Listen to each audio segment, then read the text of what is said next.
Fíjense, en el capítulo 9 del Byron Johnson, bueno, ustedes ya por ahí lo conocen, ¿no? El libro Byron Johnson, o cualquier otro libro de resistencia de materiales, ¿no?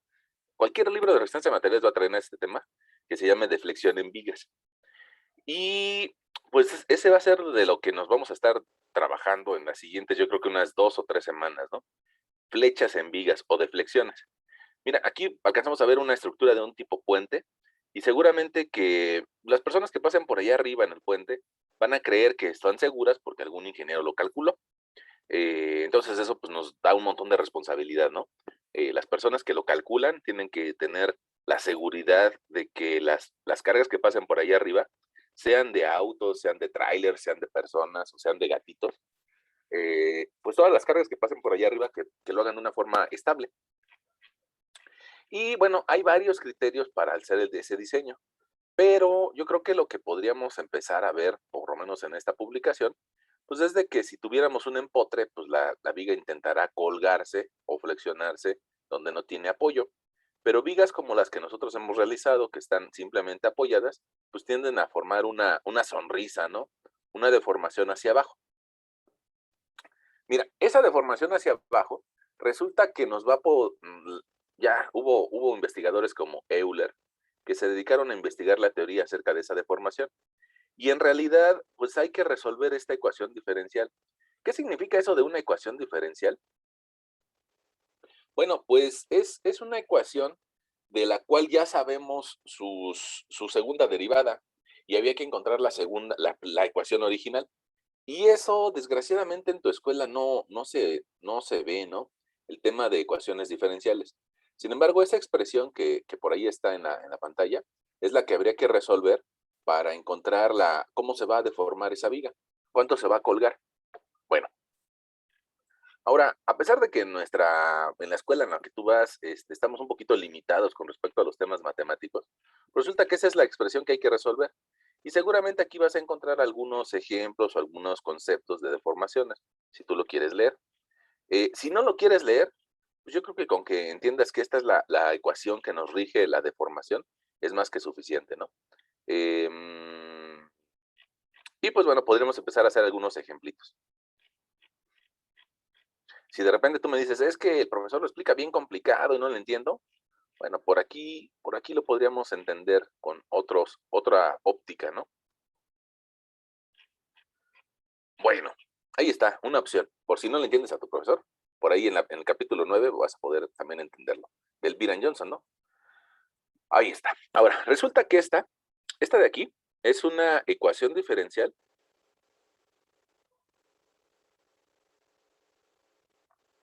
que nos permite encontrar la flecha o la deformación de vigas. Ahora fíjate, resulta que la forma en la que está planteada nos hace pensar que es la segunda derivada con respecto a x de la flecha va a ser igual al momento flector entre el módulo de elasticidad y la inercia. Eso, digamos que lo podríamos integrar dos veces. De una forma muy sencilla, esta expresión la podríamos, por lo menos, aunque sea desde el punto de vista conceptual, yo creo que para ti no debe ser tan complejo, decir que le vamos a aplicar una doble integral. Una doble integral a esta ecuación diferencial de segundo grado con respecto a x, si lo aplico de la izquierda, también lo tendría que aplicar de la derecha. Y sería la doble integral del momento con respecto a su módulo de elástico y su momento de inercia. El resultado de la izquierda pues, seguramente me va a dar la flecha. Y desde el punto de vista de la derecha, lo voy a seguir expresando como la doble de integral del momento y podríamos sacar como constante el valor de E y de I. Entonces, fíjate que este diferencial de X lo pasamos del otro lado y le aplicamos una doble integral. De una forma muy, muy, muy simple y muy burda, resulta que lo que necesitamos nosotros hacer es integrar dos veces la ecuación de momento. Integrar dos veces significa encontrar dos veces el área, vamos a escribirlo así, dos veces el área debajo de la curva. Dos veces el área debajo de la curva al el diagrama de momentos. Entonces, lo que nosotros vamos a hacer el día de hoy va orientado hacia allá, ¿no? A resolver esta ecuación diferencial.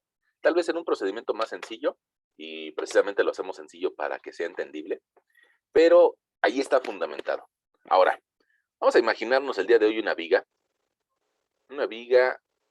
como sabes, pues siempre que empezamos un tema nuevo tratamos de hacer las cosas muy sencillas para que sean pues entendibles, ¿no? Entonces vamos a imaginarnos esta viga y que sea sencilla. Te pido que el día de hoy no consideremos o vamos a omitir el peso propio. Hoy no lo vamos a considerar, ¿sale? Ya lo consideraremos en otra sesión. Pero el día de hoy vamos a omitir el peso propio. Les digo que omitamos el peso propio y que ustedes nos digan de qué longitud podemos hacer la viga el día de hoy. Puede ser que alguien pues nos dé una cierta cifra, ¿no? De 8 metros, de 7 metros, de 10 metros, de 9 metros, no sé, de lo que ustedes nos digan. ¿Cuánto hacemos el largo de esa viga el día de hoy?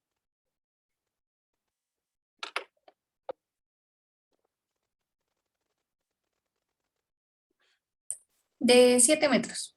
Ok.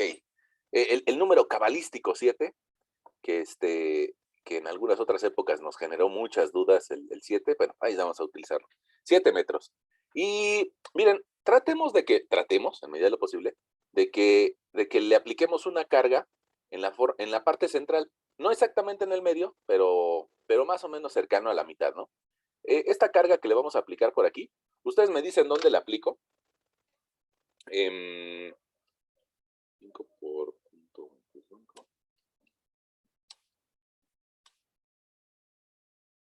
Y voy a considerar que esa carga va a ser de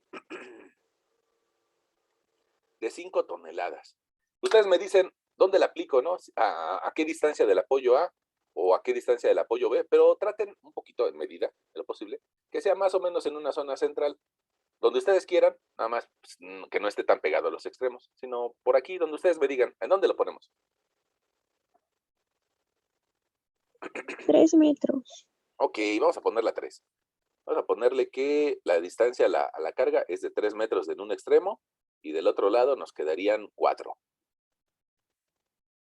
4. Bueno, ahí está nuestro problema. Puede ser que movamos una de estas líneas hacia acá, hacia donde está la carga. Puede ser que otra de las líneas la llevemos a una distancia X de 1.5 y la otra a una distancia X de 5. Ahí está nuestro problema inicial. En muchas ocasiones así llega nuestro profesor y nos plantea el problema inicial. Bueno, entonces, les voy a pedir que primero pues encontremos nuestros diagramas de cortante y de momento como ya lo sabemos hacer. Para encontrar la reacción de esta carga, no sé si ustedes recuerdan que algún día yo les decía, miren, hay una formulita para una viga sencilla. Para una viga sencilla que está solamente con una carga puntual, solamente con una carga puntual, y esa carga puntual está ubicada a una distancia A y a una distancia B, resulta que la suma de estas dos distancias vale L, longitud. Bueno, resulta que es muy fácil determinar la reacción A y la reacción B. La reacción A va a ser carga por distancia opuesta entre L, mientras que la reacción B va a ser carga por la distancia opuesta entre L. Y de esa forma, muy rápidamente podemos calcular las reacciones. También lo podríamos hacer por sumatoria de momentos. Bueno, pero me interesa que aprendas esta, ¿no? Fíjate, de esa forma resulta que nuestra reacción a Y, en este problema, sería 5 por 4 entre 7. A mí me da ese valor de 2.85. 2.857 toneladas. Y mi reacción B sería carga de 5 por distancia opuesta de 3 entre 7. Y a mí esa reacción me da de 2.143. Es una viga bastante sencilla, ¿no? Esta sería la reacción BY.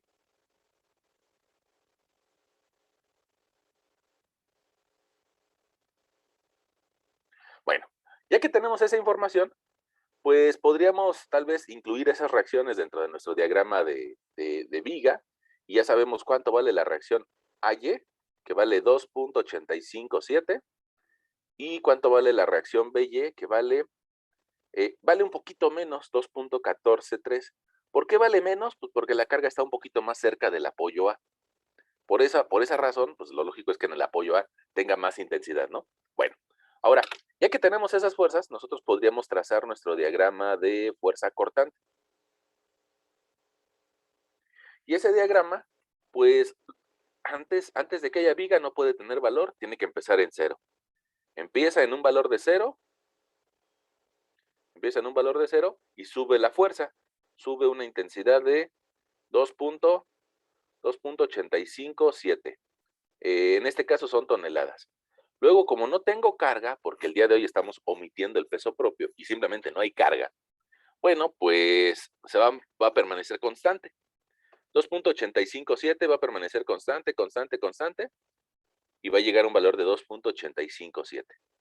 Ahí en ese punto, resulta que está bajando una intensidad de 5 toneladas y va a provocar que descienda mi diagrama de fuerza cortante hasta un valor negativo. Si yo a ese valor de 2.857 le resto 5 toneladas, voy a llegar a un menos 2.143.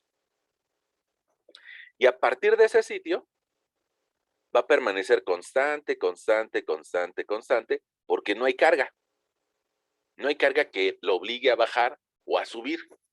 Entonces, por eso va a permanecer constante, constante, constante. Hasta el final, donde se encuentra la reacción BY, que vale 2.143, pero hacia arriba. Entonces, si yo empiezo en menos 2.143 negativo, voy a subir a un valor de 0. Y ahí está mi diagrama de fuerza cortante. Esta viga, pues, está sencilla, entonces es muy fácil de determinar este diagrama de fuerza cortante.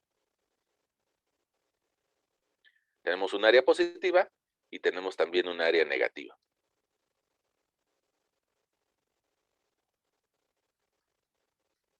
Bueno, ahora, ya que tengo mi diagrama, se voy a escribir aquí, fuerza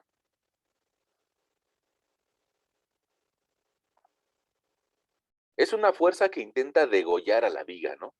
Lo lógico es de que cerca de los apoyos valga más, entonces cerca de los apoyos intenta cortarse la viga, porque la fuerza de la reacción va hacia arriba, mientras que la fuerza que está dentro de la viga va hacia abajo. Entonces intentaría romperse en ese sitio. Yo creo que nos lo podemos imaginar.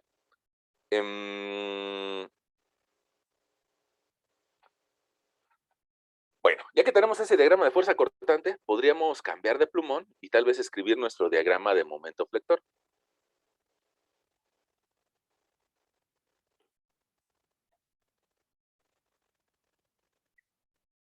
Fíjate que ese diagrama, pues empieza en 0 y termina en 0. ¿Por qué? ¿Por qué eso de que empezar en 0 y acabar en 0? Por el tipo de apoyo. Todavía cuando tengamos apoyos simples, el momento flector va a empezar en 0 y acabar en 0. Cuando cambiemos del tipo de apoyo por un apoyo empotrado, que tal vez lo vamos a hacer dentro de un mes, pues bueno, cambiará esa gráfica. Pero ahorita, nada más vamos a considerar que empieza en 0 y acaba en 0. Y resulta que a partir de este valor de 0, voy a empezar a subir el área del diagrama de momento de fuerza cortante. Esa área resulta muy fácil de calcular. Sería algo así como 3 por 2.857, me daría un área de 8.571. Y voy a provocar que suba mi valor de momento flector hasta un valor de 8.571. Esta, digamos que es la misma área de acá, área 8.571. Como la base está en metros, mira, la base está en metros y la altura está en toneladas, este resultado tiene de área toneladas punto metro. Y ya tendríamos ahí nuestro diagrama de momento flector hasta ese punto.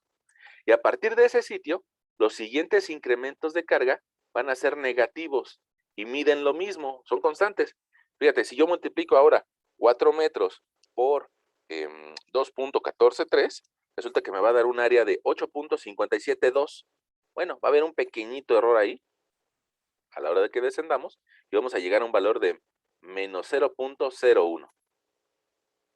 No, creo que es hasta otro decimal, 001. Prácticamente es un 0, ¿no? Y ahí tendríamos nuestro diagrama de momento flector.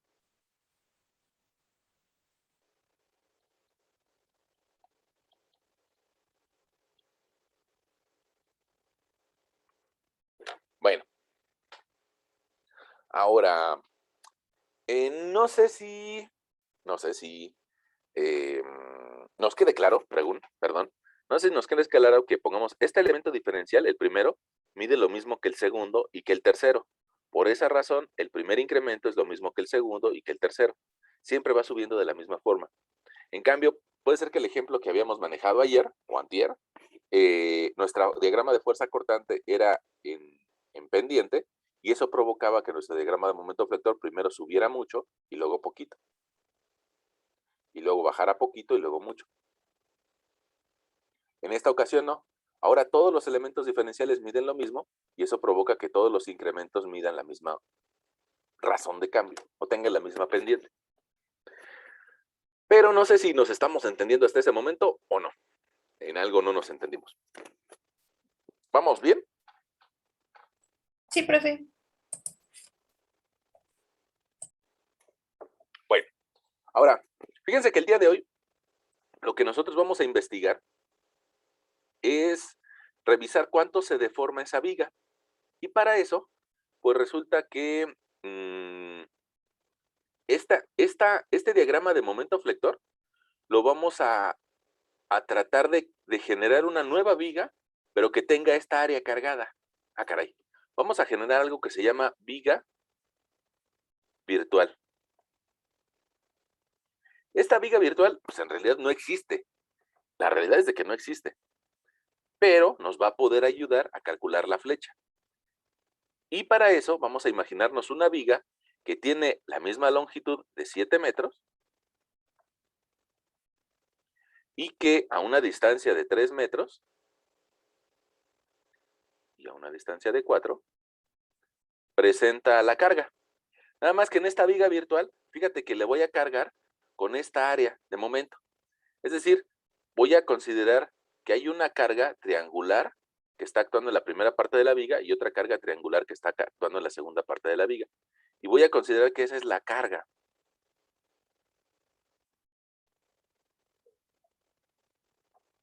De esta nueva viga virtual, que también tiene su apoyo simple y su apoyo móvil.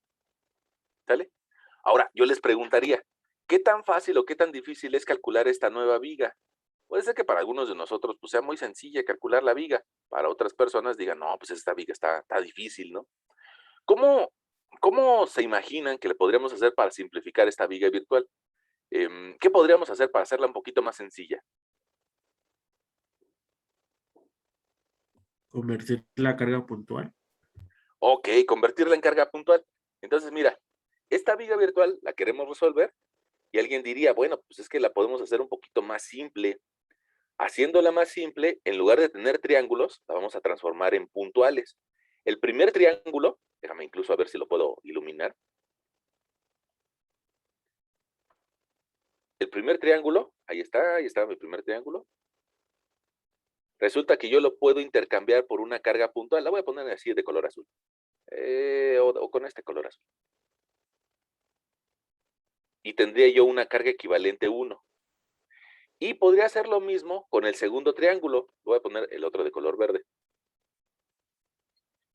Calcularle su área y toda esa área aplicarla en un segundo punto. Ahora, vamos a utilizar para ello el centroide del triángulo 2 y también el centroide del triángulo 1. Pero ustedes ya saben calcular centroides, ¿no? ¿Dónde está el centro de un triángulo?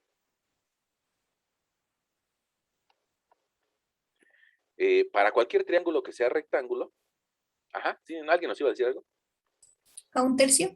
Un tercio, ándale, exactamente, un tercio a partir del ángulo recto. Un tercio de la base y del otro lado tendríamos 2/3 de la base. A partir, pues, del otro ángulo que no es el recto, ¿no? El ángulo recto mide 90 grados. Ahí está. Bueno, entonces, este triángulo de 3 metros, este primer triángulo de 3 metros, un tercio significaría que desde la punta tendríamos 2 metros más 1 metro desde donde está la punta del triángulo. Y ahí podríamos ubicar la primer carga. Y para el otro triángulo que mide 4, pues resulta que un tercio de 4 sería 4 entre 3, 1.33. donde podríamos ubicar la carga. Si a 4, que sería la distancia completa, le quito 1.33, resulta que me va a dar una distancia de 2.667. Ahí está. Y la distancia intermedia, bueno, la podemos calcular como 2.333. Ahí están donde están ubicadas las cargas. La carga azul, puedo encontrar su área, porque yo sé cuánto tiene de alto. Y entonces, si quiero encontrar su área, yo multiplicaría una base de 3, es la base de la carga azul, 3 metros por 8.571 entre 2, base por altura entre 2. No sé si ustedes estén de acuerdo conmigo, pero pongamos el área de este triángulo, sería de 12.857. Y esa va a ser la carga azul, 12.857. ¿Qué unidades tendría? Ah, pues mira, ahora la base está en metros y la altura está en toneladas metro. Ah, entonces este valor va a estar en toneladas punto metro cuadrado.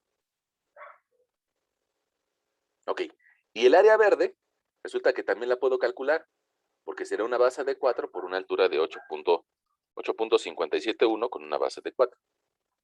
Si hago esa multiplicación y lo divido entre 2, me da un área de 17.14 toneladas punto metro cuadrado como área.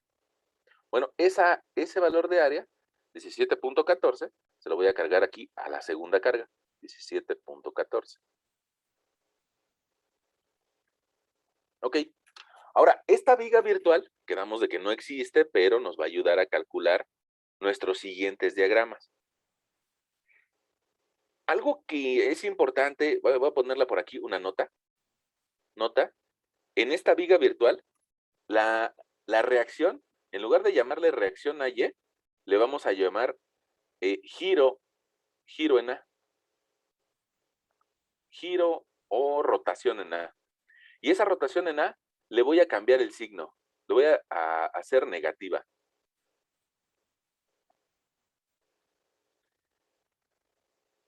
Y lo que sería la reacción BY, le voy a llamar giro en B y también va a ser negativa. Esto es para esta viga que no existe, que se llama viga virtual, ¿sale? Entonces, esta viga que tenemos ahí planteada, la podríamos resolver.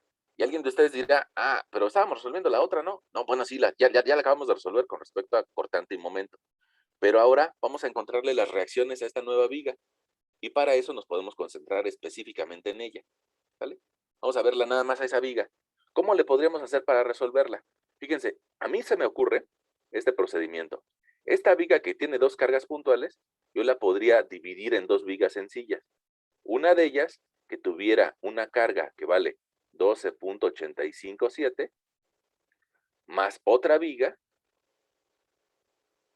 que tuviera solamente una carga que vale 17.14. Si sumo los dos efectos, voy a encontrar las reacciones de esta nueva viga. Fíjate, en este caso, la primera carga está ubicada desde el apoyo A una distancia de 2 y del otro lado tendría yo 5. Para la segunda viga, está ubicada a una distancia de 2.667. 7 menos 2.667 me da 4.33. 4.333. Y digamos que a este par de vigas yo le podría aplicar la expresión que para una viga sencilla, ¿no? Una carga puntual a una distancia A y a una distancia B. ¿Te acuerdas de que era carga por distancia opuesta entre L? En ambos casos la L vale 7 y la L vale 7. Entonces, fíjate, yo podría encontrar para esta primer viga que le podríamos poner pues el nombre, si quieres, reacción A virtual 1. A virtual 1 sería carga por distancia opuesta entre L. Esa A virtual 1, pues va a ser 12.857 por la distancia opuesta de 5 entre 7 metros. Y eso me va a dar una reacción que va a tomar un valor de 9.18. 9.184. mientras que la reacción B virtual 1 va a ser igual a 12.857 por la distancia opuesta de 2 metros entre 7, y eso nos da 3.673. Déjenme cambiar de plumón para la carga verde, ¿no? Fíjense, esta carga verde, de la misma forma, tendría una reacción A virtual 2 como 17.14 por la distancia opuesta, 2.667, entre 7. Es decir, mi reacción del apoyo A sería de 6.53, mientras que la reacción B sería 17.14 por una distancia de 4.33 entre 7, y eso a mí me da de 10. 10.61. 10.61. Ok. Ahora, si yo quiero encontrar lo que le podríamos decir las reacciones de toda la viga, que quedamos que le íbamos a llamar teta A y que le íbamos a llamar teta B, pues yo lo que tengo que hacer es sumar el efecto de la A con la A. Y eso me llevaría a sumar 9.184 más 6.530. Me da un total de reacción en el apoyo A que vale 15.71. Yo creo que es más que suficiente. Ahí tenemos 4 cifras significativas, o si quieren le podemos poner 71.4. Ok. Y se me olvidó algo, de una vez lo corrijo. Fíjense, lo que se me estaba olvidando, ¿te acuerdas de que lo anoté en un recuadro que era que le íbamos a volver negativa? Esta negativa, digamos que es a consecuencia de que es una viga virtual. Lo voy a anotar para que alguien virtual no le quede duda, ¿no? Que ese negativo salió de que es una viga virtual. Ok. Y el apoyo B, también de la misma forma. Resulta que le vamos a generar un valor negativo porque es una viga virtual. Se lo voy a escribir. Mira, el apoyo B va a ser igual a menos un valor. Y ese valor, lo vamos a poner aquí subrayado con zigzag, para identificar que es este valor B más este valor B. Fíjate, si yo sumo 3.673 más 10.61, pues resulta que me va a dar de resultado 14.28. Mira, estas cargas, su valor estaba en toneladas metro cuadrado, entonces aquí también van a ser toneladas punto metro cuadrado. Si la fuerza está en toneladas, la respuesta está en toneladas. Si en este caso la fuerza está en toneladas metro cuadrado, también estas van a estar en toneladas punto metro cuadrado.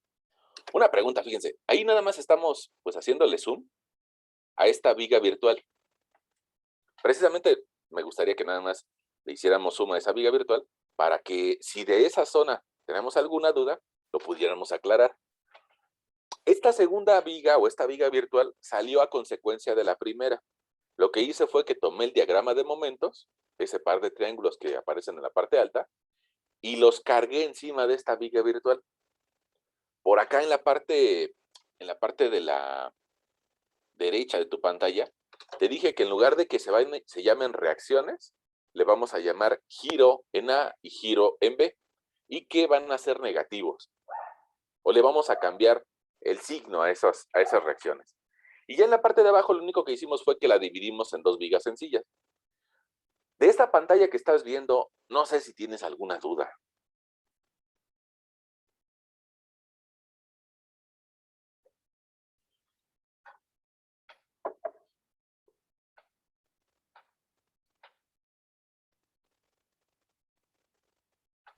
No, profe. Bueno, ahora fíjense. ¿Para qué queremos esas reacciones? Bueno, pues porque lo que vamos a hacer es de que vamos a trazar debajo de los dos diagramas que hasta ahora tú conoces, el diagrama de fuerza cortante y el de momento flector, vamos a trazar otro diagrama, otro par de diagramas, dos abajo de él, ¿sale? Y ese par de diagramas, pues resulta que requeriríamos los valores estos de los giros, porque la siguiente gráfica va a ser la gráfica de giro o de pendiente.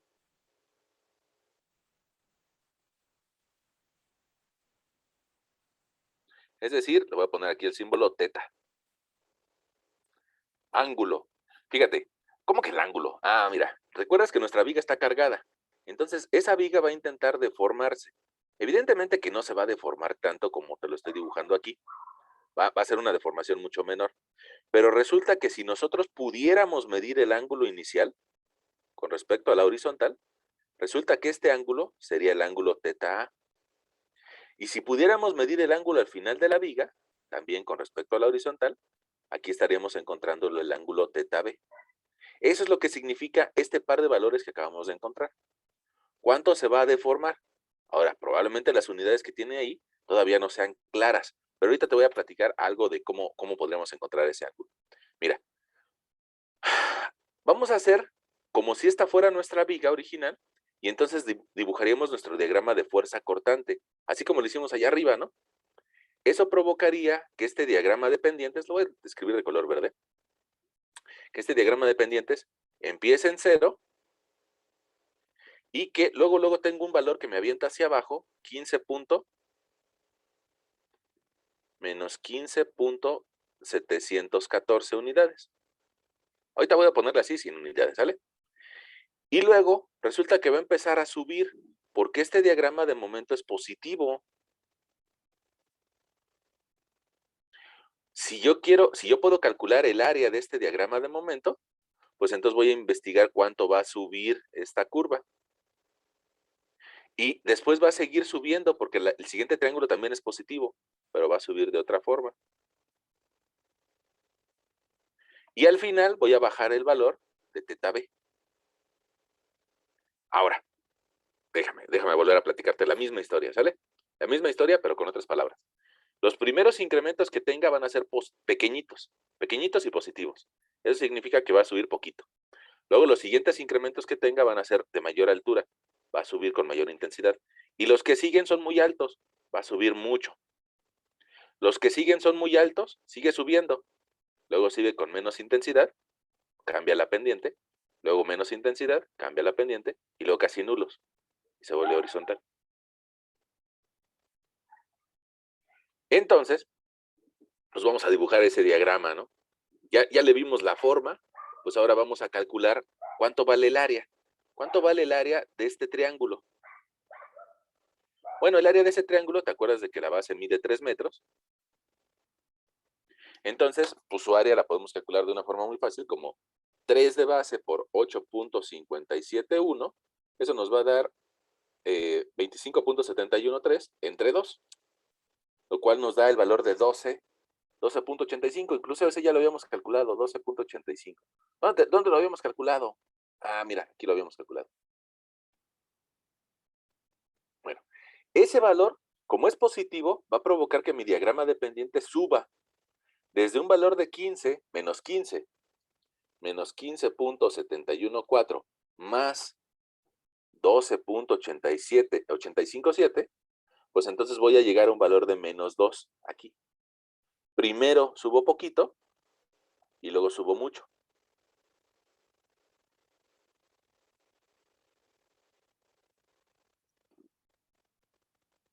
Ahí está mi curvita. Primero subo poquito y luego subo mucho. Y llegó un valor, aquí decíamos, de menos 2.857. Ahí está ese valor. Y después voy a subir la siguiente área, que ya también la tenemos calculada. Mira, por aquí lo tenemos. 17.14. Bueno, si empiezo con un valor negativo de menos 2.85 y le sumo 17.14, pues entonces voy a llegar a un valor positivo al final. Primero subo mucho, luego subo menos, luego subo muy poquito. Primero subo mucho, luego subo menos, luego subo poquito. Voy a llegar a un valor de más 14.28. Y ese 14.28 resulta que al final me voy a encontrar con la reacción B, giro en B, que vale negativo y que va menos 14.28. Como vale negativo, pues va hacia abajo. Y llega un valor de 0. Y digamos que aquí ya tenemos nuestro diagrama de pendientes. Es un diagrama muy parecido al que dibujaríamos como diagrama de momento flector, diagrama de fuerza cortante, nada más que, pues este empieza desde abajo, ¿no? Ese diagrama de pendientes, pues evidentemente que alguien me va a decir, oiga, pero es que no le entiendo a esa unidad. Usted dice que aquí, que el giro en A va a valer 15.71, pero pues yo estoy acostumbrado a que los giros los medimos en grados. Y aquí, pues esta unidad está bien rara, ¿no? Como que toneladas metro cuadrado. Ah, resulta que para entender esa unidad, habría que calcular el giro en A como 15, como menos 15.714 toneladas punto metro cuadrado y dividirlo entre EI. Si yo hago esta división, voy a lograr el ángulo en radianes.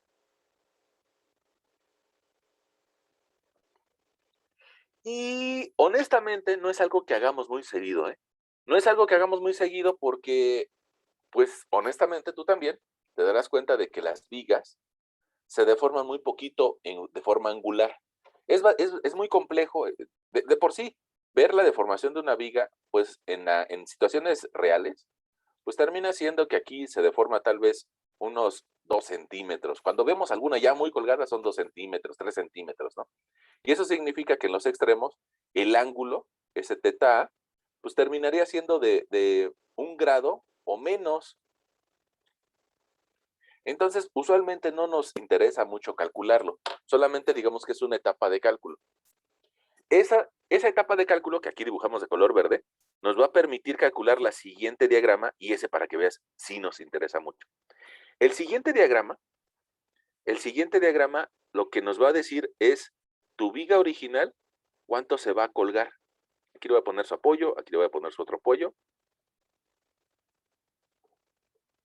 Y digamos que a partir de una posición inicial, ¿cuánta deformación vamos a poder medir? No sé si a ti te ha tocado ver alguna losa colgada o alguna viga colgada. Entonces, esa deformación le vamos a llamar flecha. Puede ser que utilicemos la letra Y para simbolizarla, o en algunas ocasiones puede ser que encuentres la letra delta. Pero yo creo que podríamos utilizar la flecha como Y. Y eso lo vamos a hacer en la siguiente gráfica. Le vamos a poner por aquí Y o flecha. Puede ser que también utilices el término de deflexión.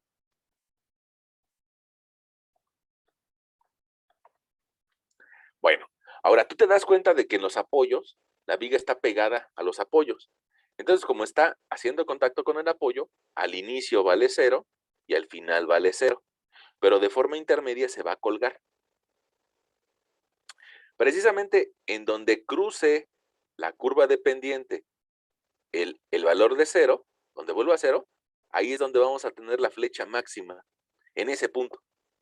Quiere decir que aunque sea de forma conceptual, ya me la puedo empezar a imaginar. Esta flecha se va a empezar a deformar así. Llega a un punto máximo. Y ¿por qué bajó? Porque esta área de pendiente es negativa. Primero baja mucho y luego se estabiliza. Luego va a empezar a tener un área positiva que primero va a subir poquito y luego se va a acelerar y a subir mucho. Esa flecha habría que encontrar cuánto se deforma en centímetros. Y para eso, pues nosotros deberíamos de encontrar el área del diagrama de arriba. El área del diagrama de arriba, pues se pone un poquito interesante, ¿no? De saber cómo calcularlo. Porque ya no son triángulos, sino que ya son figuras curvas. Y esas figuras curvas, pues nos va a costar un poquito de más trabajo calcularlas. Ahorita te platico cómo le hacemos para calcularlas. No sé, ¿cómo ven? ¿Nos estamos entendiendo hasta aquí o nos regresamos en algo?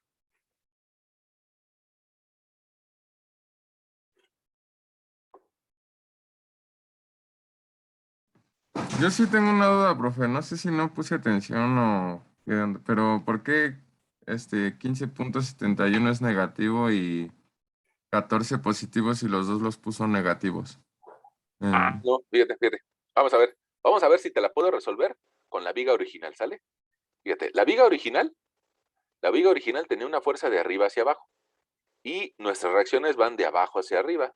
Mira, ambas van de abajo hacia arriba. Alguien diría, ambas son positivas, ¿sale? Y esas reacciones, en el diagrama de fuerza cortante están ocultas aquí, mira, una fuerza que va hacia arriba y que vale 2.85 y otra fuerza que va hacia arriba que vale 2.14. De forma intermedia tienes una viga, una fuerza puntual que va hacia abajo y que mide 5 unidades. Bueno, fíjate, estas dos quedamos que eran positivas, pero al final del diagrama estamos llegando a un valor negativo. No porque la reacción sea negativa, sino porque el desarrollo de cargas que hay dentro de la viga nos está llevando al final a un valor negativo. Y al final lo que hace es de que esta fuerza que va positiva hacia arriba restablece el equilibrio y hace que regresemos al cero. Entonces, resulta que en nuestra viga virtual, nosotros habíamos dicho esto, que las reacciones, en lugar de llamarle reacciones, le vamos a llamar giros, y que ambos van a ser negativos. Y esos ambos que van a ser negativos, pues están aquí. Mira, ahí están los dos valores negativos. ¿Qué significa que sean negativos? Mira, pues que aquí va a caer hacia abajo 15.71 y que a la hora de que sumo las áreas, voy a empezar a subir y sumo la siguiente área y sigo subiendo. Y llego a un valor positivo, pero al final, con mi reacción negativa, es lo que provoca que caiga. No significa que la reacción sea positiva, sino que está provocando una caída. Ah, ya. Pero entonces siempre van a ser negativas. Pues digamos que para tipos de vigas como la que estamos manejando, más o menos, sí. Sí, sí, ya ven que a mí me espanta la palabra siempre, ¿no? Pero para, digamos que para las vigas que hemos hecho, sí serían negativas las dos. Ah, ya. Vale. Vale. Gracias, profe. No, está bien, gracias a ti. Bueno, ahora, fíjense que lo que hemos venido haciendo también a propósito en las últimas clases, un poco, es que precisamente yo he querido que vean este efecto, ¿no? De que cuando hay una carga puntual sube, cuando hay una carga puntual baja. Me interesa, pongamos mucho que aprendan a visualizar y hacer también, que pongamos este elemento diferencial, si mide lo mismo que el segundo y si mide lo mismo que el tercero, pues eso va a provocar incrementos constantes en el diagrama de momentos. Cosa que no pasa en el siguiente diagrama, mira. En el siguiente diagrama, te voy a tratar de iluminar ese diagrama de momento flector. Mira, los primeros incrementos son pequeñitos. Como esos primeros incrementos son pequeñitos, la pendiente es pequeñita. Pero los siguientes incrementos son muy grandes, entonces aquí la pendiente aumenta. Se vuelve más competitiva. Y los siguientes incrementos son muy grandes, pues entonces tiene mucha pendiente. Luego hacia el final, los incrementos miden menos, se estabiliza, y los últimos son planos, o valen nada, pues se vuelven planos.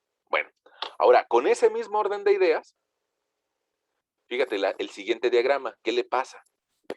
Que el siguiente diagrama empieza con caídas fuertes, por eso empieza con una pendiente fuerte, negativa, hacia abajo. Luego caídas un poquito más tranquilas, pero hacia abajo. Luego caídas que casi valen nada, pero hacia abajo.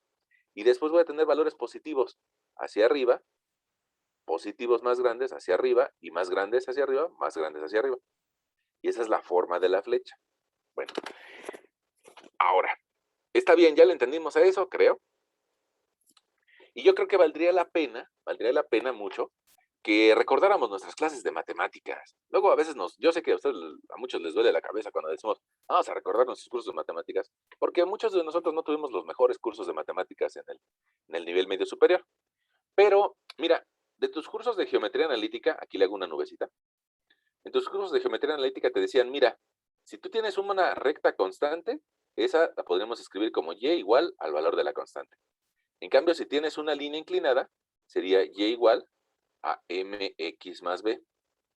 Y si tienes una parábola, pues resulta que su fórmula sería y igual a ax cuadrada más bx más c. Algo así te explicaron en la materia de geometría analítica. Bueno, ahora, con ese mismo concepto, cuando es una constante, pues se llama así, constante, o tenemos una x a la 0. X a la 0 es igual a un 1. En cambio, la que sigue es x a la 1, o una línea de primer grado, una curva de primer grado, y la que sigue, si tiene un cuadrático, significa que es una curva de segundo grado. Bueno, ahora, regresemos a nuestra clase. Nuestro diagrama de fuerza cortante aquí, podríamos decir que está en x a la 0, porque es un valor constante. Nuestra gráfica de momento flector, podríamos decir que está en x a la 1, porque tiene una pendiente. Y la siguiente gráfica resulta que sería x a la 2, porque son parábolas, una parábola así y otra parábola así. Esas parábolas le van a dar origen a que la siguiente gráfica sea x a la 4. Digo, x a la 3, perdón. X a la... Llevamos un orden, aquí sería x al cubo. Bueno, también lo podemos entender, ¿no? Que una curva de grado 3 tenga la forma de la flecha. Bueno, ahora, ¿eso qué significa? Pues que si estas son parábolas, pues yo tendría que calcular su área como eso, como parábolas. Déjame darle un corte de pantalla aquí, una captura de pantalla.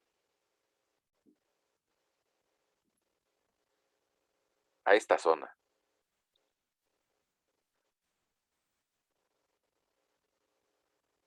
Híjole, bueno, sí, así, a esa zona. Esa zona la voy a tomar y la voy a llevar a la siguiente hoja, o a mi siguiente pizarrón, por decirlo de alguna forma, ¿sale?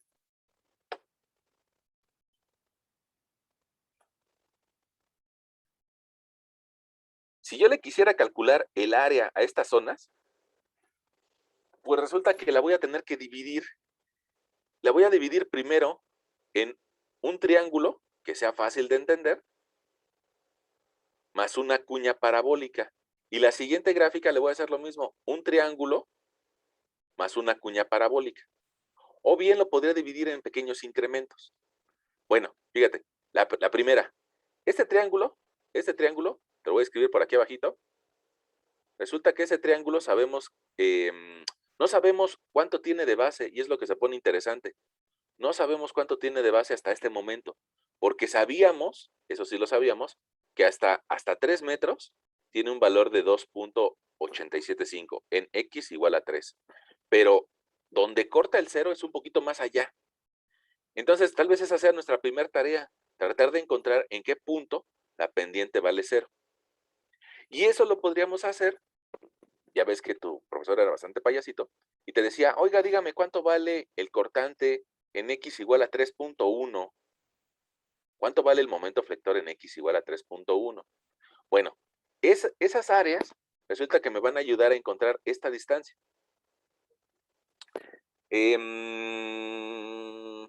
Mira, de forma muy simple y burda, y sobre todo burda, déjame ir a la siguiente gráfica. Voy a volver a pegar esa imagen con otro objetivo. Este triangulito que está aquí,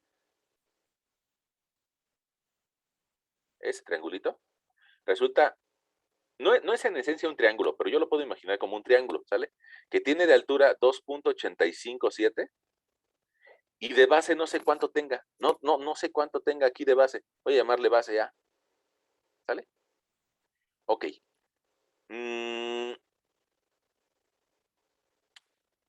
Para que mi curva siga avanzando hacia allá arriba, necesito que el cambio en el diagrama de arriba valga 2.85. El área en el diagrama de arriba. Entonces, área en diagrama de momentos, requiero que valga 2.857. Ok. Ahora, si me voy al diagrama de arriba, pues me voy a dar cuenta de que está en un triángulo esta zona. Si quiero un área de 2.85, pues necesito un pequeño trapecio. Un pequeñito trapecio que me dé de área 2.857. Ok. Ese pequeño trapecio lo podría calcular pues, de forma muy simple, tal vez dividiendo este 2.85 entre la altura del triángulo. ¿Se acuerdan de que la altura del triángulo, vamos a verla, valía 8.571? Si tiene 8.571 y yo divido 2.857 entre 8.571, me empezaría a dar una aproximación. me diría tal vez que mi base del trapecio debe de medir como del orden de 0.333. Si fuera así, pues sería más bien un rectángulo. Entonces tengo que ser un poquito, tener un poquito más de distancia. Pongamos, ¿qué pasaría si ese trapecio midiera de base 0.35? Vamos a jugarla así. Que midiera de base 0.35. La base mayor ya sé que vale 8.571. ¿Cuánto mediría la base menor? Bueno, pues a su vez, del diagrama de momentos, tendría que ir un diagrama más arriba, al diagrama de fuerza cortante, y ver qué está pasando en esa zona. Y tú recordarás que en esa zona el diagrama de fuerza cortante es negativo, y tiene un valor constante. Fíjate, vamos a verla. El valor constante es de 2.14. Entonces, fíjate, si la altura del diagrama de fuerza cortante es 2.14, para una distancia de 0.35, yo le podría calcular su área. Fíjate, 2.14 por 0.35 me daría un área negativa de menos 0.749. Y eso va a provocar que mi valor de 8.571 descienda a ese valor de 8.571 menos 0.749. Y voy a tener una base menor que va a medir 7.822. Ya que tengo la base mayor y la base menor y tengo el desarrollo, podría calcular esta área de momento. Vamos a tratar de calcularla. Fíjate, sería base mayor 8.571 más base menor de 7.822 entre 2, a mí me da 8.19 y luego lo multiplico por 0.35. Resulta que esa área me está dando área 2.868. Ese valor de 2.868 no es 2.85, pero se parece mucho. Se parece mucho, ¿no? Ok. Una pregunta. ¿Qué me sugieren hacer? Ya sé que no es 0.35. Ya sé que no es 0.35. Entonces, ¿qué me sugieren hacer? Hacer que esa distancia de 0.35 sea un poquito más grande o un poquito más pequeña.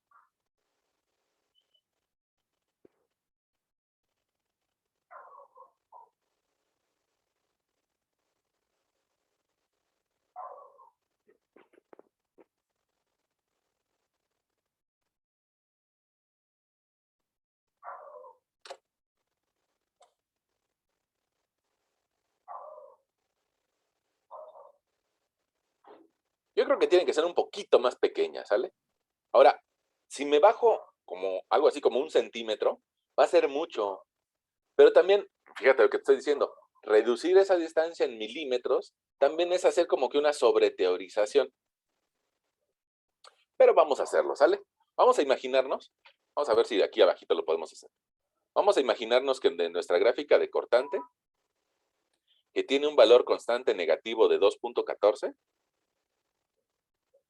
2.14, voy a tomar un ancho o una distancia, un incremento en X, que valga 0.346. 0.346. Bueno, pues resulta que mi gráfica de cortante o mi área de cortante va a ser 0.346 por 2.14. Y eso significa que mi área de cortante va a ser de menos 0.740. ¿Por qué menos? Pues porque el diagrama de cortante en esa zona es negativo. Ok. Eso va a provocar a su vez que mi diagrama de momentos, que empieza con una base mayor que mide 8.571, acabe con ese valor menos 0.740. Entonces yo tendría 8.571 menos 0.74, voy a llegar a una base menor que mide 7.831. Bueno, ya tengo esa base menor. Y ahora el desarrollo, quedamos que vale 0.346. Podría con eso calcular mi área de momento. Esa área sería base mayor, 8.571, más base menor, 7.831, entre 2 por una distancia de 0.346.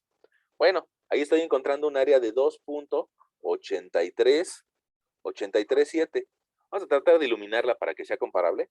Esta área de 2.837, ¿cómo es con respecto a 2.857? Es menor. Y la que habíamos encontrado hace rato, para una distancia de 0.35, nos había dado 2.868, que era mayor. Entonces, pues bueno, ya podemos asegurar que a la mitad de esos dos valores va a estar nuestro valor que estamos buscando. Déjame, te lo escribo por última vez, ¿no?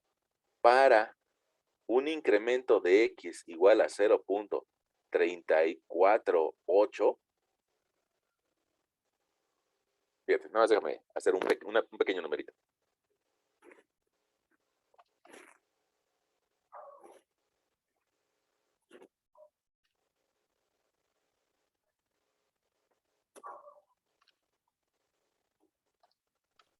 Oiga, profe, Y ¿y no hay una manera directa de saberlo? O sea, siempre le vamos a tener que estar ahí calculando a ver cuánto da o qué. podrías hacer las integrales. Haciendo las integrales también se puede. Mira, pongamos, bueno, sí, acabemos, espérame, acabamos eso y ahorita te platico cómo hacerlo con integrales. Sí, sí, sí. Mira, para un incremento diferencial de 0.348, yo creo que con 34.8 funciona bien. Más o menos vamos a encontrar el ángulo o el giro que valga 0. Eso significa que ese incremento, que por aquí estábamos buscando, incremento en X, nos va a llevar a que el giro igual a 0, más o menos, porque estamos aproximándonos, eso sí, hay que tenerlo en la mente, más o menos va a valer en X igual a 3.348 metros. Ahí voy a encontrar más o menos el giro nulo.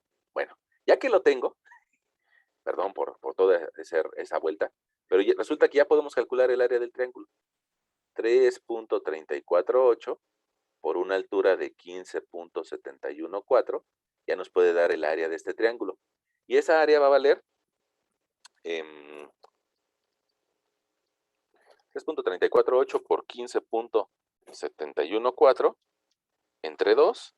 A mí me da que esa área del triángulo da de 26.30. ¿Qué unidades lleva? Fíjate, estas llevaban toneladas punto metro cuadrado y de distancia tenemos metros. Entonces esta área lleva toneladas punto metro cúbico. Y ahora, si yo quiero calcular el cachito que le hace falta, el cachito, la cuña parabólica, vamos a llamar así, cuña parabólica, esa cuña parabólica, resulta que hay una fórmula que me lo va a permitir calcular. Es una fórmula un poquito rara, ¿eh? El área de esa cuña parabólica va a ser una constante, una constante por una distancia, ¿qué vamos a llamarle A? Al cubo entre 12. Ahora, aquí viene la pregunta, ¿no? Esta formulita se parece mucho a la del momento de inercia. Yo por eso tal vez la tengo de memoria, ¿no? Pero esa cuña parabólica, la constante significa, ¿te lo anoto? La constante es la constante, dos gráficas por arriba. Arriba. Dos gráficas arriba encontraríamos la constante. Y la A es la distancia. Distancia de la cuña parabólica. Ok. Entonces, en este caso, resulta que la constante, si nos vamos dos curvas hacia arriba, o dos gráficas arriba, mira, una sería momento, la segunda sería 2.857. Dos curvas hacia arriba, mira, te lo dibujo. Una, dos curvas hacia arriba. 2.857. Voy a escribirlo. 2.857 por una distancia de 3.348 elevado al cubo entre 12. Y eso me va a dar el área de la cuña parabólica. Sería un área 2, ¿no? Bueno, vamos a ponerle 2.857 por 3.348 8 entre 12. Ahí me da un área pequeña de 0.797.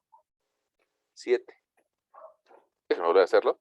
2.857 por 3.348 al cubo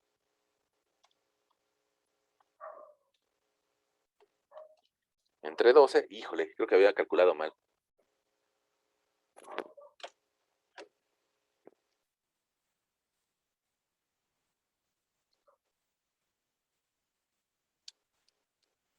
$8.93. 8.93. Ahora, habría que sumar esta área, que sería la del triángulo, más esta área de la cuña parabólica, para encontrar, a ver si nos entendemos, toda el área que está, debajo de esa pendiente. Toda esa área, ¿no? Resulta que esa área va a ser la suma de estas dos. Esta más esta. Si la sumamos, nos va a dar un valor de 35.23. Y eso se lo voy a anotar a mi diagrama de flecha. Por si alguien en este momento ya se hizo bolas, es común, ¿eh? Es bastante común. Aquí el área que estamos encontrando debajo de esta curva, o por arriba de esta curva, déjame se lo anoto por aquí.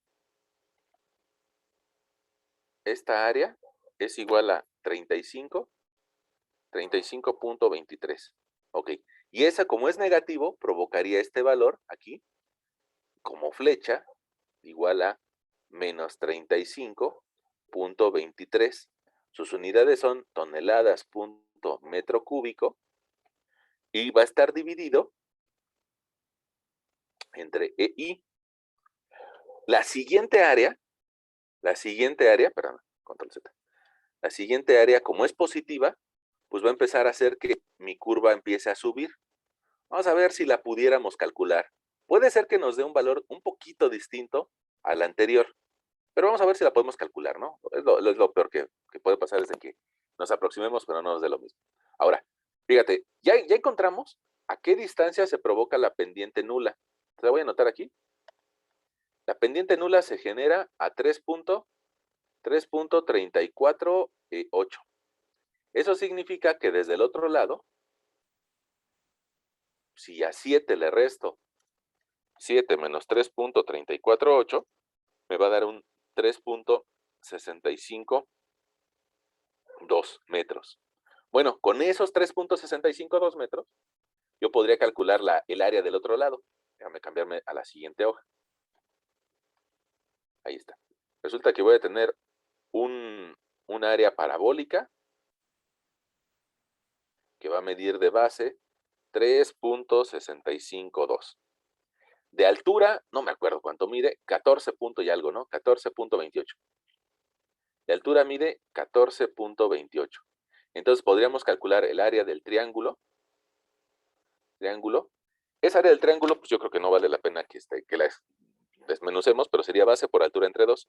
3.652 por 14.28 entre 2 nos daría un área de triángulo de 26.07 toneladas punto metro cúbico, y el área de la cuña parabólica, es decir, de este segmento, nosotros la calcularíamos con esta fórmula rara, ¿no? Constante por distancia base al cubo entre 12. La constante, ¿te acuerdas que es 2 gráficas arriba? Entonces, pues vamos a buscar esa constante. Perdón por el movimiento de la pantalla, pero vamos a buscar la pantalla. Mira, una gráfica, 2 gráficas arriba. 2.143. 2.143, vamos a escribirlo como nuestra constante.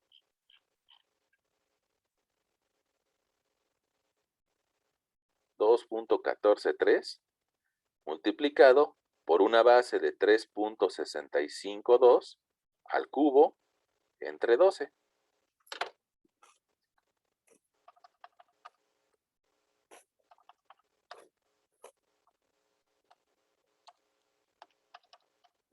Ahí me da un valor de 8.69. 8.698, bueno, 8.70.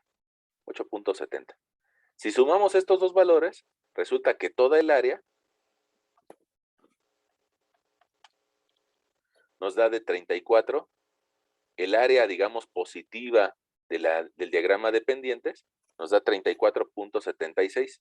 Bueno, ese 34.76 se parece, pero no es lo mismo, y yo lo entiendo que no es lo mismo, que el 35 que habíamos escrito. Ahora, no se preocupen, de repente, en esta etapa del cálculo, hay quien se va a preocupar y va a decir, bueno, pero entonces, ¿cuál es el valor bueno? Porque si nada más sube 34, no voy a llegar a 0. Si lo analizara de derecha a izquierda, yo llegaría a un valor de menos 34.76 toneladas punto metro cúbico entre E y I. Ahora, déjenme copiar ese par de valores y vamos a tratar de analizar si hay mucha diferencia entre ellos o no. Para eso le voy a dar una captura de pantalla.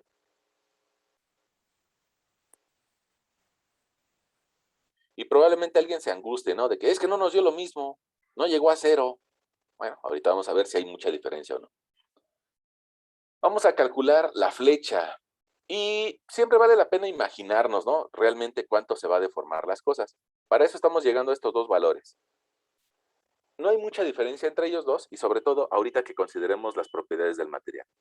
Fíjate, nuestra viga, probablemente a esta altura de la clase ya se les olvidó, pero nuestra viga medía 7 metros. Medía 3 metros iniciales más otros 4 metros, lo cual nos da una longitud igual a 7 metros. Y aquí estaba recibiendo una carga de 5 toneladas. Si yo imagino que esa viga la podemos construir de concreto, vamos a tratar de hacerlo. Si la construimos de concreto y probablemente alguien de ustedes diga, pues en la casa de mi abuelito más o menos miden como 7 metros las vigas. Bueno, y yo alcanzo a ver que esa viga que mide 7 metros tal vez tenga 50 centímetros de peralte por 25 de base. Bueno, pues yo podría calcular el momento de inercia. Y ese momento de inercia va a ser BH cúbica entre 12. Lo cual significa que su momento de inercia va a ser 50 al cubo por 20 de base entre 12.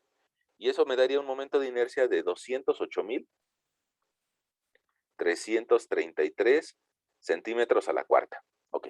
Ahora, resulta que por ser de concreto, pues tiene un F'C. Probablemente ese F'C sea de... puede ser que sea para 7 metros, pues tal vez unos 300 kilos centímetro cuadrado.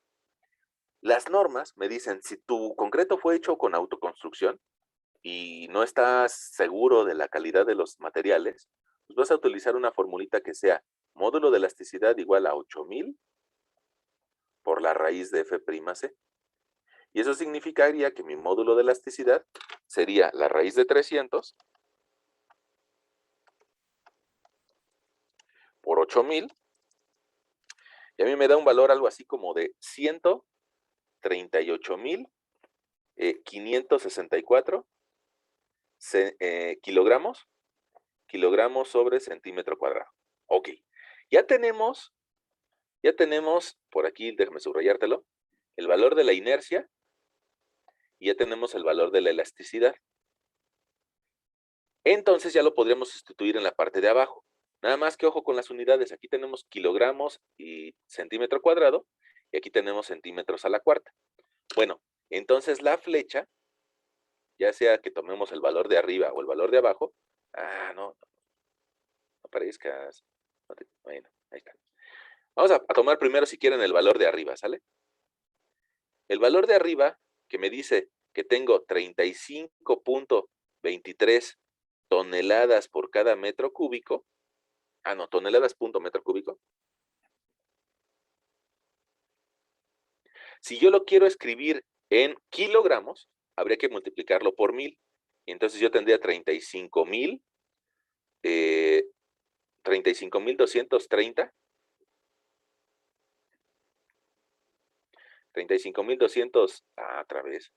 230 kilogramos punto metro cúbico. Y si lo quiero transformar a centímetros, pues lo tengo que hacer 3 veces, multiplicarlo por 100, por 100 y por 100. Entonces, Esos 35,230 kilogramos metro cúbico por 100, y luego otra vuelta por 100, y luego otra vuelta por 100, me va a dar una cantidad terriblemente grande. Fíjate, vamos a tratar de hacerlo. 35,230 y le voy a agregar 2 ceros para 1 metro, otros 2 ceros para otro metro, otros 2 ceros para otro metro. Es una cantidad muy grande, está en kilogramos punto centímetro cúbico. Ahora, probablemente esto la calculadora me diga, pues no te desgastes, aquí llevas 3 ceros, aquí llevas otros 3 ceros, aquí llevas otros 3 ceros, pues entonces lo puedes escribir como 3.52 por 10 a la 10. 3.52 por 10 a la 10 kilogramos punto centímetro cúbico. Y ese va a ser el valor de nuestra Y. Tú me vas a decir, eso todavía no lo entiendo. Ah, bueno, pero eso hay que dividirlo entre la multiplicación de E y por I. Si nosotros aquí al ladito te escribo la multiplicación de E y por I, tú toma tu calculadora y hazlo. Mira, si multiplicas 208,333 por 138,564, vamos a llegar a un número también bien grande. Incluso tu calculadora seguramente te puso 2.88 por 10 a la 10 kilogramos. Si multiplico, fíjate, vamos a hacer esta operación en unidades aquí. Si yo multiplico algo que está en kilogramos sobre centímetros cuadrados por centímetros a la cuarta, mi resultado va a quedar en kilogramos centímetros cuadrados, punto centímetros cuadrados. Y ya tengo todo lo que va abajo de mi expresión de flecha.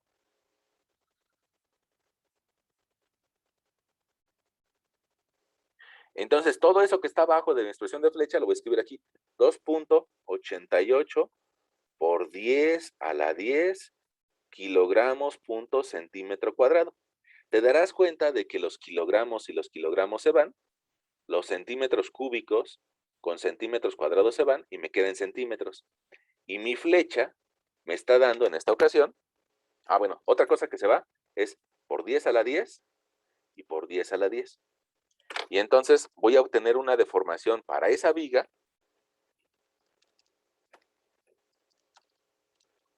de 1.22 centímetros. Es lo que se va a deformar o lo que se va a colgar esa viga.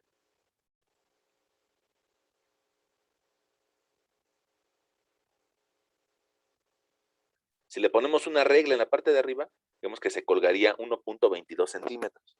Probablemente alguien nos diga, oiga, pero entonces, ¿cuál es el valor bueno, el de arriba o el de abajo?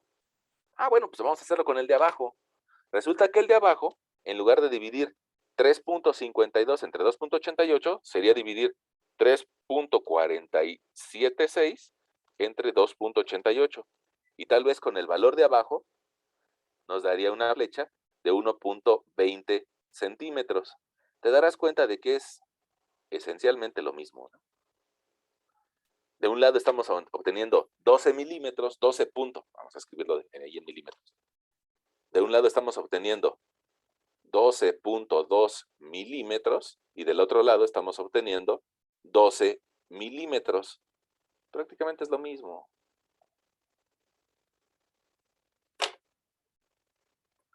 Eso es lo que se va a colgar la viga. Bajo un esquema sencillo de análisis, ¿eh? Ojo, probablemente alguien de ustedes me diga, ¿esto es el esquema sencillo? ¿Cuál es el complejo? Bueno, el complejo va a significar, y se va a poner, algún día tú lo vas a hacer, pero va a ser algún otro día, donde vas a incluir el acero, donde vas a incluir los estribos, donde vas a incluir las condiciones de los apoyos. Pero digamos que bajo un esquema sencillo de análisis, como el que hicimos el día de hoy, nos dice que esa viga se va a deformar 12 milímetros. Probablemente alguien de ustedes diga, eso es mucho. Eso es mucho. ¿Cómo le podríamos hacer para que cambiara esa deformación? Cambiar el momento de inercia. Si hacemos una viga un poquito más alta, va a aumentar mucho el momento de inercia y va a bajar la deformación. Y yo creo que todavía nos da la oportunidad de hacerlo. Fíjense, pongamos, aquí tenemos una viga que medía 50 por 25. Si nuestra viga midiera 60 por 25, entonces el momento de inercia sería de 60 al cubo por 25 entre 12 y aumenta a 450,000 centímetros a la cuarta el momento de inercia, lo cual significaría que la rigidez EI cambiaría también a un valor de 6, fíjate, 6.23 por 10 a la 10, y eso a su vez, kilogramos punto centímetro cuadrado. Y eso a su vez significaría que la flecha ahora valdría 3.52 entre 6.23. Ahora, con 10 centímetros más de concreto, valdría 0.56 centímetros la flecha, es decir, 5.6 milímetros, nada más con agregarle 10 centímetros más de concreto. Ahora, alguien va a decir, bueno, es que 10 centímetros cuestan, ¿no? 10 centímetros por 7 metros, pues sí cuestan. Bueno, pero se va a deformar menos. ¿Cómo ven? ¿Ustedes le meterían esos 10 centímetros de más o se los ahorrarían?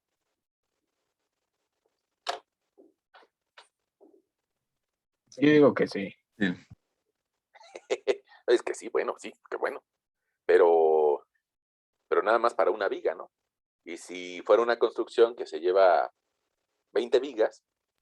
Profe, eso le iba a preguntar, si en una construcción se tiene que hacer este cálculo así por cada viga.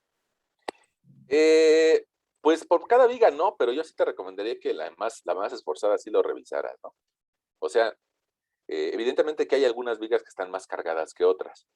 Y ustedes cuando lleven su curso de estructuras de mampostería, se van a dar cuenta de que dónde se concentran más los esfuerzos o más, tienen mayor intensidad las cargas.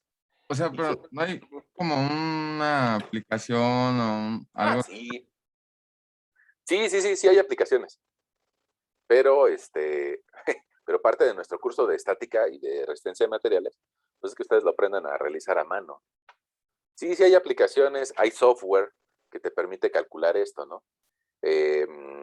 Y aunque también yo te respondería como que sí, pero es como sacar una metralleta para matar una cucaracha, ¿no? O sea, hay software como podría ser el STAR, o el STAD, el SAP, el LTAPS, que evidentemente que te lo harían esto en 2 minutos. Y probablemente tú me digas, bueno, pues prefiero 2 minutos. Sí, pero el chiste de la materia de resistencia de materiales es que te des cuenta de cómo se deforman las cosas, ¿no? Entonces, la intención de nuestro curso no es tanto que aprendan a aplicar el software.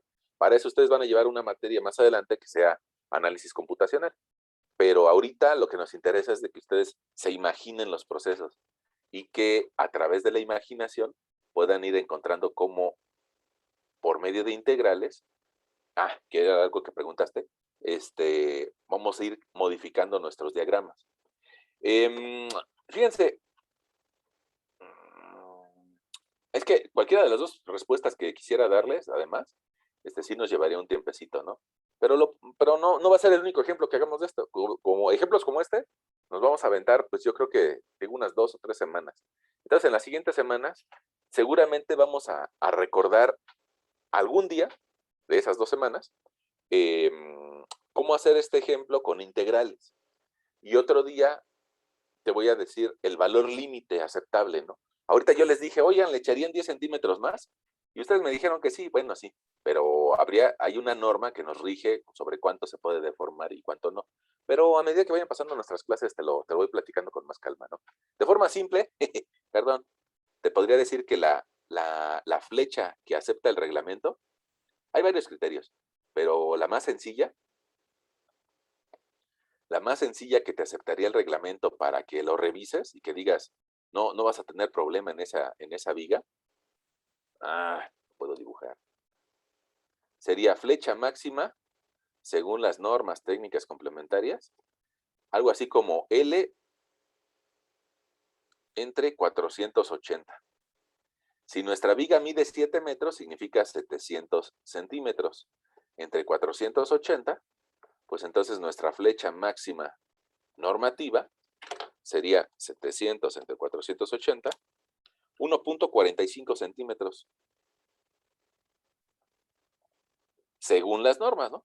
Ya ven que cumplir con las normas, pues es interesante, ¿no? Es necesario, más bien, más que interesante, es necesario. Si yo me paso un semáforo, pues me van a poner una multa. Y entonces, aquí la viga de 50 centímetros de peralte está cumpliendo con la norma, pero probablemente a ustedes les genera un poquito de incertidumbre, o que dijeron, no, pues yo mejor le invertiría 2 pesos más y preferiría que fuera un poquito más alta. Pero la de 50 centímetros por 25 cumple con lo que dice la norma, ¿no? Una deformación de 1.45. O sea, pero entonces mientras más grande sea la viga, más, que diga, mientras más pequeña sea la viga, más grande va a ser la Y. La deformación, esa es una conclusión muy, muy importante la que acabas de mencionar.